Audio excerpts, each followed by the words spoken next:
কেউ যদি 10 বার সূরা ইখলাস বা কুল হুয়াল্লাহ সূরা পাঠ করে, কয়বার? 10 বার, রাতে দিনে যে কোনো সময় 10 বার যদি কেউ কুল হুয়াল্লাহ সূরা পাঠ করে, আল্লাহর নবী সাল্লাল্লাহু আলাইহি সাল্লামের হাদিসে ওয়াদা রয়েছে আল্লাহ তাআলা ওই ব্যক্তির জন্য জান্নাতে একটা বিশাল প্রাসাদ নির্মাণ করবেন। দুনিয়ার কোনো প্রাসাদ না ভাই, পামজমারার প্রাসাদ না ভাই, এটা কোনো দুবাই বা পৃথিবীর কোনো গুরুত্বপূর্ণ জায়গার লোভনীয় কোনো আকর্ষণীয় কোনো জায়গার প্রাসাদ না ভাই, জান্নাতের প্রাসাদ। দুনিয়ার প্রাসাদ রেখে চলে যেতে হবে, জান্নাতের প্রাসাদ যে একবার পেয়ে যাবে অনন্ত অসীমকাল পর্যন্ত আর তার সেখান থেকে বের হতে হবে না, তার থেকে ছুটবে না।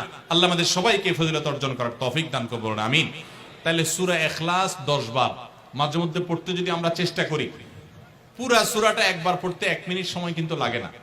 কুল হুয়াল্লাহু আহাদ আল্লাহুস সামাদ লাম ইয়ালিদ ওয়া লাম ইউলাদ ওয়া লাম ইয়াকুল লাহু কুফুয়ান আহাদ। কয় সেকেন্ড সময় লাগছে? 20 সেকেন্ড, 25 সেকেন্ড। আপনি চাইলে